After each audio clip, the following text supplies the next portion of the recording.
ओम शांति, ओम शांति, ओम शांति। आज होगी 17/12/2024 प्रातः मुरली। ओम शांति। बाप दादा मधुबन।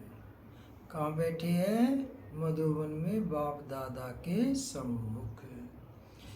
बाबा कहते, मीठे बच्चे, तुम बाप के पास आए हो अपना सौभाग्य बनाने। परम सौभाग्य उन बच्चों का है जिनका ईश्वर सब कुछ स्वीकार करता है। परम सौभाग्य उनका है, उन बच्चों का है जिनका ईश्वर सब कुछ स्वीकार करता है। पर्सन बच्चों को किसी एक भूल से माया बहुत बलवान बन जाती है। बच्चों की किस एक भूल से माया बहुत बलवान बन जाती है। उत्तर बच्चे भोजन के समय बाबा को भूल जाते हैं। बाबा को न खिलाने से माया भोजन खा जाती, जिससे वह बलवान बन जाती है। फिर बच्चों को ही हैरान करती है। यह छोटी सी भूल माया से हार खिला देती है। इसलिए बाप की आज्ञा है, बच्चे याद में खाओ, पक्का प्रण करो तुम्ही से खाऊं। जब याद करेंगे तब वह राजी होगा। गीत चला, आज नहीं तो कल बरसेंगे यह बादल। ओम शांति, ओम शांति।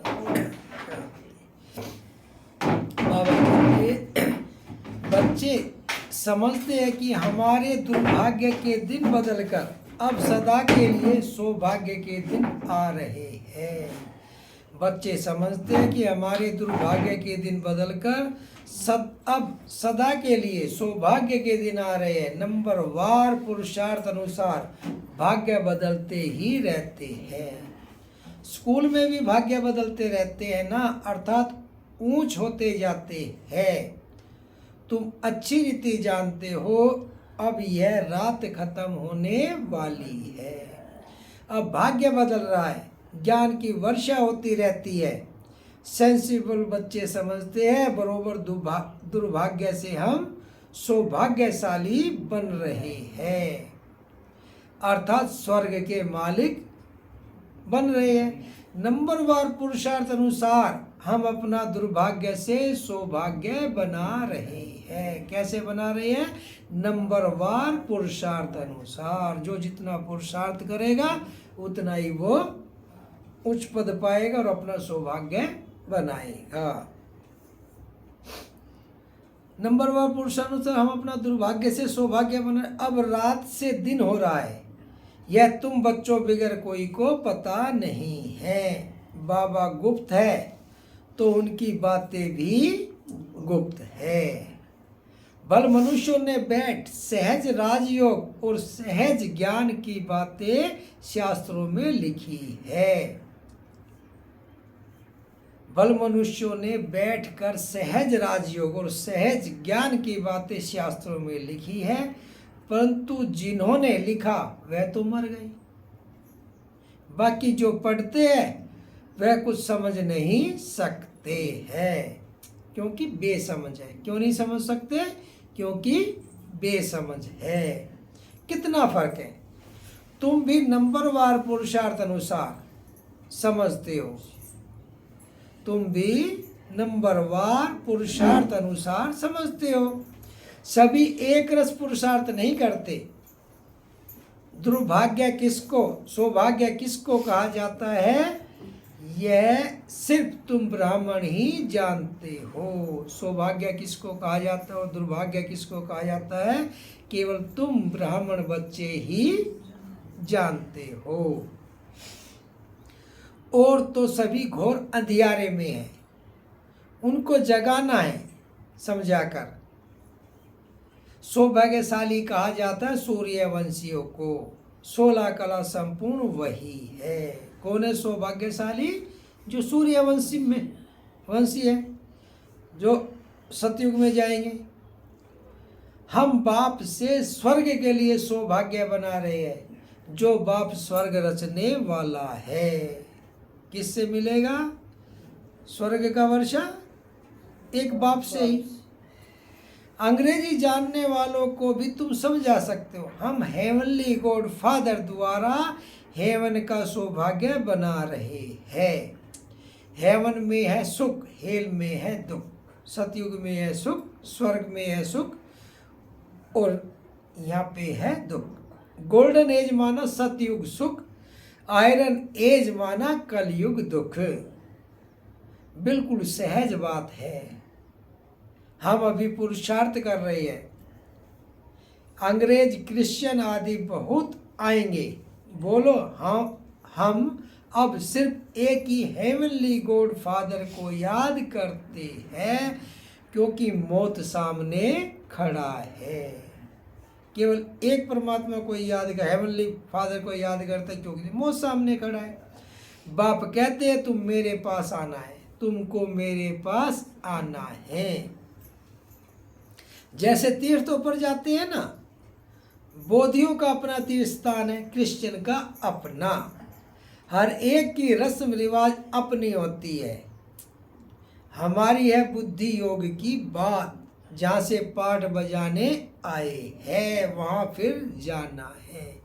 और तो तीर्थों पर जाते हैं मोटर गाड़ियों से, और हमारी है सारी बुद्धि योग की बात। हम तो बुद्धि योग से जाते हैं परम धाम, तो बुद्धि योग से जाते हैं,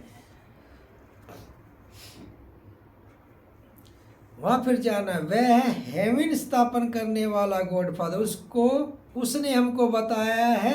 हम आपको भी सच्चा पथ रास्ता बताते हैं। बाप कहते हैं तुमको मेरे पास आना। जैसे तीर्थों पर जाते हैं ना, बौद्धियों का अपना तीर्थ स्थान है, क्रिश्चियन का अपना। हर एक की रस्म रिवाज अपनी होती है। हमारी है बुद्धि योग की बात, जहाँ से पाठ बजाने आए हैं वहाँ फिर जाना है। वह है ही हेवन स्थापन करने वाला गॉड फादर, उसने हमको बताया है। हम आपको भी सच्चा पथ रास्ता बताते हैं। बाबा कहते हैं जो हमें आपको बता रहे हैं बाबा, वही आपने आगे उनको बताना है।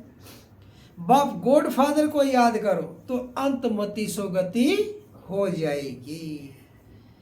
जब कोई बीमार पड़ते हैं तो उनको सभी जाकर सावधान करते हैं कि राम कहो। बंगाल में जब कोई मरने पर होता है तो गंगा पर ले जाते हैं, फिर कहते हैं हरि बोल हरि बोल, तो हरि के पास पहुंच जाएंगे, चले जाएंगे। परंतु कोई जाता नहीं है।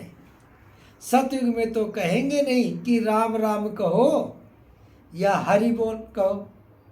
द्वापर से फिर यह भक्ति मार्ग शुरू होता है। ऐसे नहीं सतयुग में कोई भगवान या गुरु को याद किया जाता है, वहाँ तो सिर्फ अपनी आत्मा को याद किया जाता है। हम आत्मा एक शरीर छोड़ दूसरा लेंगी। अपनी बादशाही याद पड़ती है, समझते हम बादशाही में जाकर जन्म लेंगे। यह अब पक्का निश्चय है, बादशाही तो मिलनी ही है ना। बाकी किसको याद करेंगे अथवा दान पुण्य करेंगे? वहाँ कोई गरीब होता ही नहीं जिसको बैठ दान पुण्य करे। सतयुग में तो कोई गरीब होता नहीं, सतयुग त्रेता में तो कोई गरीब होता नहीं जो दान पुण्य करने की, ये दान पुण्य की आदत तो द्वापर से आई है, यहाँ ही करते हैं। वहाँ कोई गरीब होता ही नहीं जिसको बैठ दान पुण्य करे। भक्ति मार्ग की रस्म अलग अलग है, ज्ञान मार्ग की रस्म रिवाज अलग है। अभी बाप को याद करेंगे, अभी बाप को याद करें। भक्ति मार्ग की रस्म अलग और ज्ञान मार्ग की रस्म रिवाज अलग। अभी बाप को सब कुछ दे 21 जन्म का वर्षा ले लिया, बस फिर दान पुण्य करने की दरकार नहीं। ईश्वर बाप को हम सब कुछ दे देते हैं, ईश्वर ही स्वीकार करते हैं। स्वीकार न करे तो फिर देवे कैसे? स्वीकार न करे तो फिर देवे कैसे? न स्वीकार करे तो वह भी दुर्भाग्य है। स्वीकार करना पड़ता है ताकि उनका ममत्व मिटे। यह भी राज तुम बच्चे जानते हो। जब जरूरत ही नहीं होगी तो स्वीकार क्या करेंगे?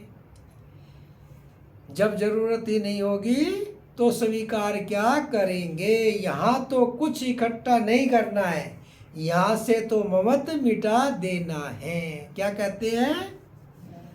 यहाँ से तो ममत्व मिटा देना है, अब कुछ जोड़ना नहीं है। बाबा ने समझाया है, बाहर कहाँ जाते हो तो अपने को बहुत हल्का समझो। हम बाप के बच्चे हैं, हम आत्मा रॉकेट से भी तीखी है। ऐसे देही अभिमानी हो पैदल करेंगे तो कभी थकेंगे नहीं। देह का भान नहीं आएगा, जैसे कि यह टांगे चलती नहीं, हम उठते जा रहे हैं। देही अभिमानी हो तुम कहाँ भी जाओ। आगे तो मनुष्य तीर्थ आदि पर पैदल ही जाते थे। उस समय मनुष्यों की बुद्धि तमो प्रधान थी। भले वह पत्थर की मूर्ति है, तीर्थ स्थानों पर क्या है? पत्थर की मूर्ति है। परंतु बाबा उस समय अल्पकाल के लिए मनोकामना पूरी कर देते हैं। उस समय रजो प्रधान याद थी तो उसमें भी बल मिलता था, थकावट नहीं होती थी। अभी तो बड़े आदमी झट थक जाते हैं, गरीब लोग बहुत तीर्थों पर जाते हैं, साहूकार लोग बड़े भमके से घोड़े आदि पर जाएंगे, वह गरीब तो पैदल चले जाएंगे। भावना का भाड़ा जितना गरीबों को मिलता है उतना साहूकारों को नहीं मिलता। इस समय तुम जानते हो बाबा गरीब निवाज है, फिर मूंझते क्यों? जानते भी हो कि बाबा गरीब निवाज है, फिर मूंझते क्यों?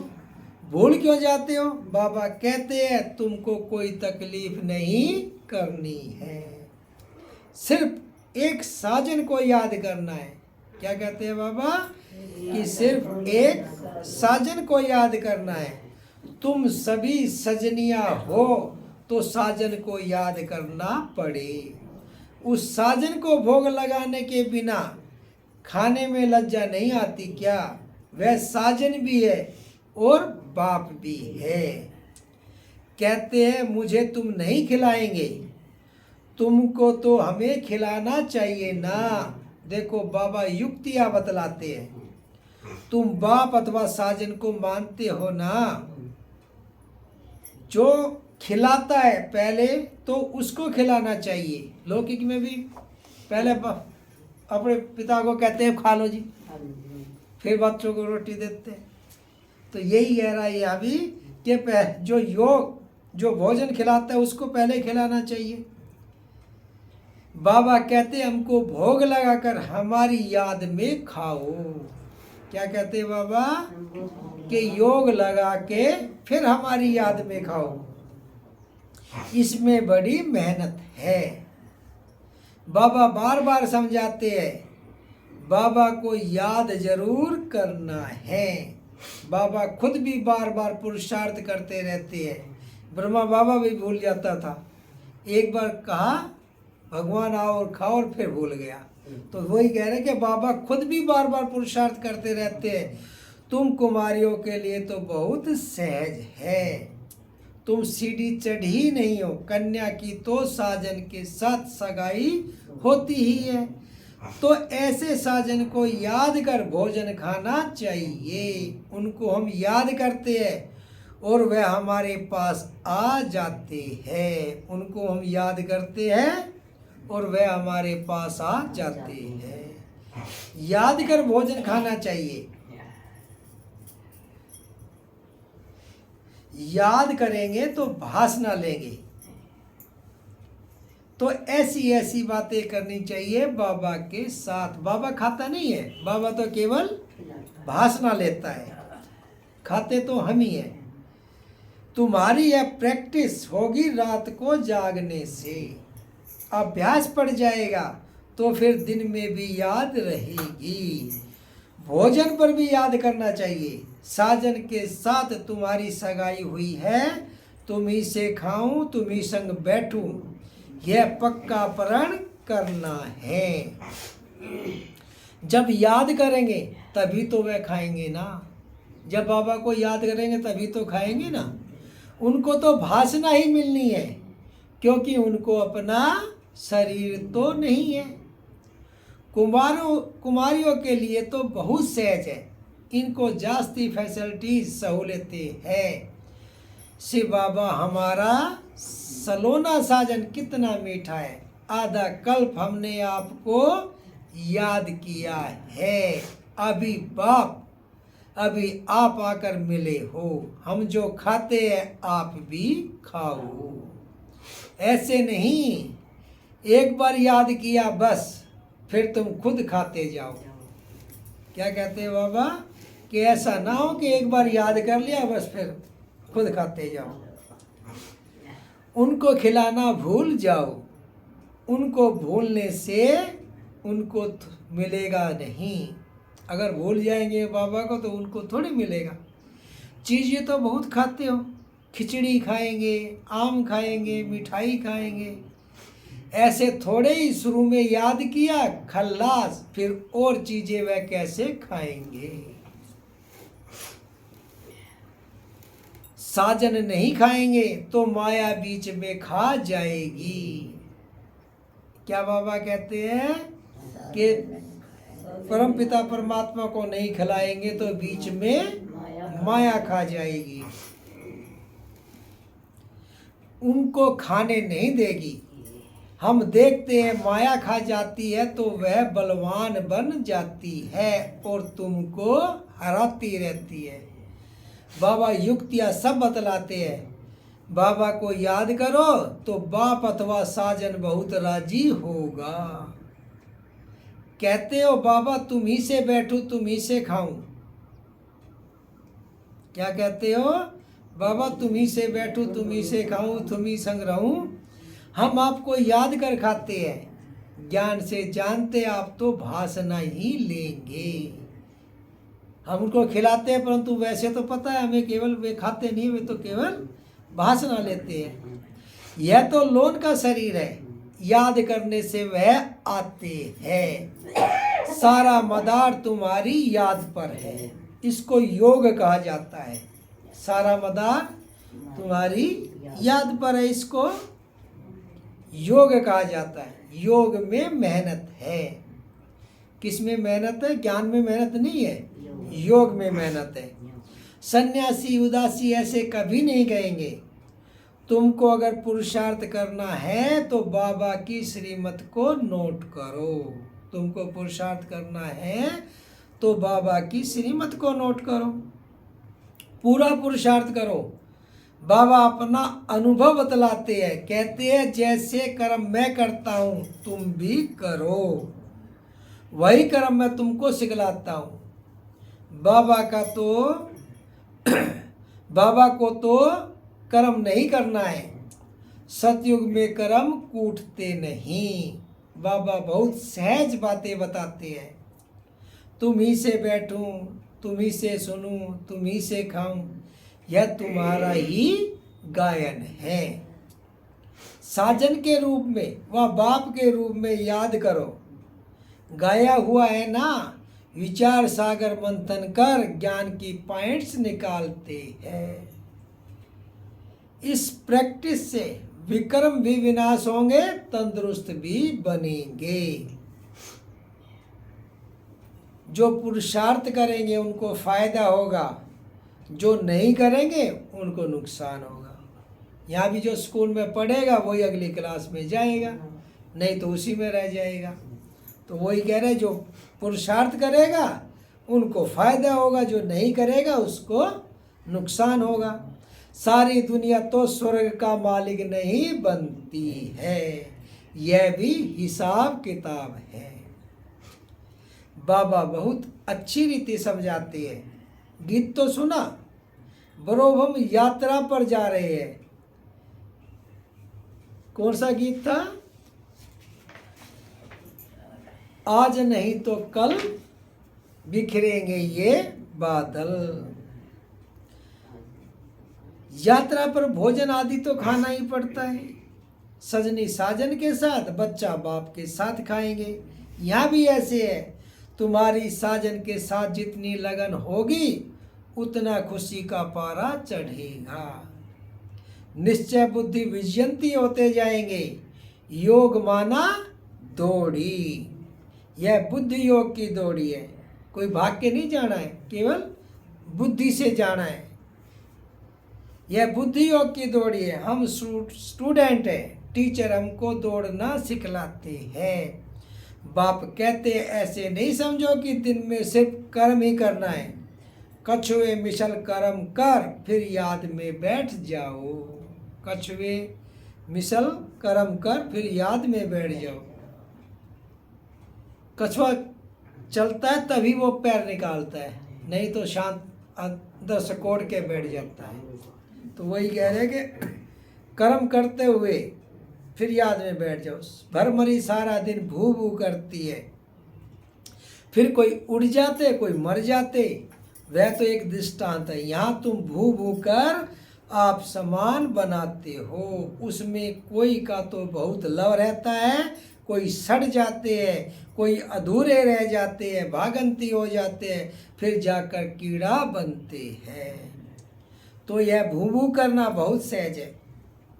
मनुष्य से देवता किए करत न लागी वाह। अभी हम योग लगा रहे हैं, देवता बनने का पुरुषार्थ कर रहे हैं। योग किस लिए लगा रहे हैं? देवता बनने के लिए। यही ज्ञान गीता में था। वह मनुष्य से देवता बनाकर गए थे। सतयुग में तो सब देवताएं थे, जरूर उनको संगम युग पर ही आकर देवता बनाया होगा। वहाँ तो देवता बनने का योग नहीं सिखाएंगे।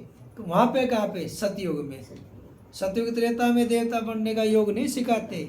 यो अभी बाप आता है पुरुषोत्तम संगम युग पर, जब हम मनुष्य से देवता बनाता है, नर से नारायण, नारी से श्री लक्ष्मी बनाता है। सतयुग आदि में देवी देवता धर्म था और कलयुग अंत में है आसुरी धर्म। सतयुग में कौन सा धर्म है? देवी देवता। और कलयुग में कौन सा है? आसुरी। यह बात सिर्फ गीता में ही लिखी हुई है। मनुष्य को देवता बनाने में देरी नहीं लगती है, क्योंकि एम ऑब्जेक्ट बता देते हैं। वहाँ सारी दुनिया में एक धर्म होगा। कहाँ एक धर्म होगा? सतयुग में एक देवी देवता धर्म होगा। ये बाकी सब धर्म तो द्वापर से आए हैं। सतयुग में एक ही धर्म होगा। दुनिया तो सारी होगी ना, ऐसे नहीं चीन यूरोप नहीं होंगे, परंतु वहाँ मनुष्य नहीं होंगे, सिर्फ देवता धर्म वाले होंगे और धर्म वाले होते नहीं। अभी है कलयुग। हम भगवान द्वारा मनुष्य से देवता बन रहे हैं। बाप कहते हैं तुम 21 जन्म सदा सुखी बनेंगे। इसमें तकलीफ की कोई बात ही नहीं। भक्ति मार्ग में भगवान के पास जाने के लिए कितनी मेहनत की है। कहते हैं पार निर्वाण गया, ऐसे कभी नहीं कहेंगे कि भगवान के पास गया। भक्ति मार्ग में तो यही कहते हैं कि निर्वाण गया, लेकिन हम ही कहते हैं कि बाबा के पास जाना जहाँ हमारा अपना घर है। ऐसे कभी नहीं कहेंगे भगवान के पास गया, कहेंगे स्वर्ग गया। एक के जाने से तो स्वर्ग नहीं बनेगा, सबको जाना है। गीता में लिखा हुआ है भगवान कालों का काल है। मच्छरों से डर सभी को वापस ले जाते हैं। बुद्धि भी कहती है चक्कर रिपीट होना है। तो पहले पहले जरूर सतयुगी देवी देवता धर्म रिपीट होगा, फिर बाद में और धर्म रिपीट होंगे। बाबा कितना सहज बतलाते हैं, मन मना भव। बस 5000 वर्ष पहले भी गीता के भगवान ने कहा था लाडले बच्चे। अगर श्री कृष्ण कहेंगे तो दूसरे धर्म वाले कोई सुन न सके, अगर श्री कृष्ण को कहे तो और मुस्लिम तो नहीं सुनेंगे। भगवान कहेंगे तो सभी को लगेगा गॉड फादर हेवन स्थापन करते हैं, परम पिता परमात्मा सतयुग स्थापन करते हैं, जिसमें फिर हम जाकर चक्रवर्ती राजा बनेंगे। इसमें कोई खर्चे आदि की बात नहीं है, सिर्फ सृष्टि के आदि मध्य अंत को जानना है। तुम बच्चों को विचार सागर मंथन करना है, तुम बच्चों को विचार सागर मंथन करना है। कर्म करते दिन रात ऐसे पुरुषार्थ करते रहो। विचार सागर मंथन नहीं करेंगे या बाप को याद नहीं करेंगे, सिर्फ कर्म करते रहेंगे तो रात को भी वही ख्यालात चलते रहेंगे। क्या कहते हैं बाबा?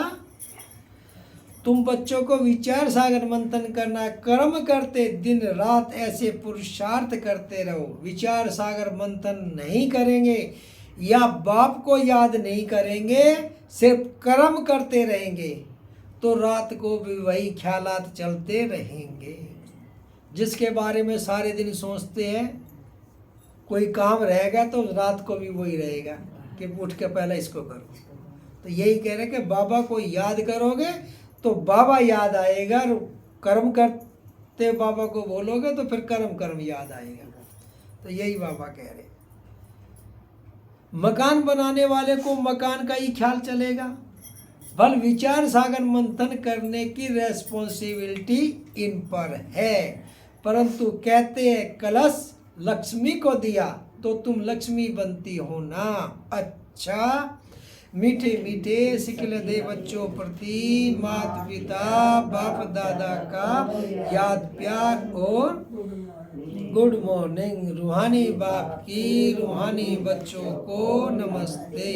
हम रूहानी बच्चों की रूहानी माता पिता बाप दादा को याद प्यार गुड मॉर्निंग और नमस्ते नमस्ते। सदा रहो हंसते, बनो फरिश्ते परम धाम के रास्ते। धारणा के लिए मुख्य सार पहला, श्रीमत को नोट कर पुरुषार्थ करना है। बाप ने जो कर्म करके सिखाया है वही करने हैं। विचार सागर मंथन कर ज्ञान की पॉइंट्स निकालनी है। दूसरा, अपने आप से प्रण करना है कि हम बाप की याद में ही भोजन खाएंगे। तुम ही से बैठूं, तुम ही से खाऊं, तुम ही संग रहूं, यह वायदा पक्का निभाना है। वरदान, कर्म और संबंध दोनों में स्वार्थ भाव से मुक्त रहने वाले बाप समान कर्मातीत भव। कर्म और संबंध दोनों में स्वार्थ भाव से मुक्त रहने वाले बाप समान कर्मातीत भव। आप बच्चों की सेवा है सबको मुक्त बनाने की, तो औरों को मुक्त बनाते स्वयं को बंधन में बांध नहीं देना। जब हद के मेरे से मुक्त होंगे तब अव्यक्त सिद्धि का अनुभव कर सकेंगे। जो बच्चे लौकिक और अलौकिक कर्म और संबंध दोनों में स्वार्थ भाव से मुक्त है वही बाप समान कर्मातीत स्थिति का अनुभव कर सकते हैं। तो चेक करो कहाँ तक कर्मों के बंधन से न्यारे बने हैं। व्यर्थ स्वभाव संस्कार के वश होने से मुक्त। स्लोगन, जो सरलचित और सहज स्वभाव वाले हैं वही सहज योगी भोलेनाथ के प्रिय है। जो सरलचित और सहज स्वभाव वाले हैं वही सहज योगी भोलानाथ के प्रिय है। ओम शांति। ओम